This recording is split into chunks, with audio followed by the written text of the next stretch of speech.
Ho chiesto personalmente di mandare più forze dell'ordine su tutto il litorale veneziano per evitare un'estate complicata. Come Lega ho parlato ieri col sottosegretario Molteni, che sarà presto in città, che ha la delega alla Polizia di Stato.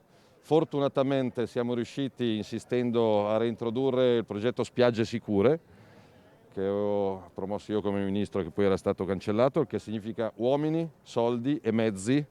Dopo quanto accaduto a Jesolo le scorse settimane, l'ordinanza anti-alcol del sindaco, l'appello a ministro, prefetto e questore, la questione sicurezza è diventata prioritaria. Ai 12 agenti in arrivo in provincia se ne aggiungono altri 15.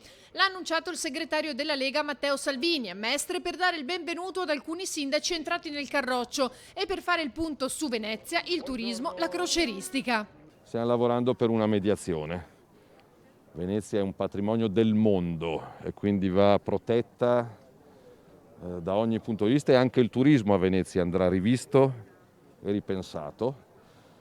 Ci sono in ballo, ripeto, dopo un anno e mezzo di sofferenza, 5.000 posti di lavoro. Quindi contento del lavoro dei 3 assessori della Lega, dei consiglieri della Lega, perché alcuni provvedimenti sono stati approvati grazie alle insistenze della Lega. A Roma abbiamo chiesto 2 cose semplici: salvaguardare da un lato Venezia, ma soprattutto salvaguardare i 20.000 posti di lavoro dei lavoratori del porto e delle loro famiglie che attendono risposte. Che la città possa riprendere, le attività possano riprendere a lavorare con un turismo sostenibile, di qualità e che possa in qualche modo portare qualche valore aggiunto a Venezia e che ci possa essere l'attenzione anche a livello romano. E su Brugnaro il partito Coraggio Italia ha detto: Rispetto alle scelte di ciascuno, guido un centrodestra che allarga i suoi confini. I candidati sindaci delle grandi città che stiamo scegliendo, da Roma a Torino, da Napoli a Milano, sono espressioni civiche, e quindi significa un centrodestra che attrae,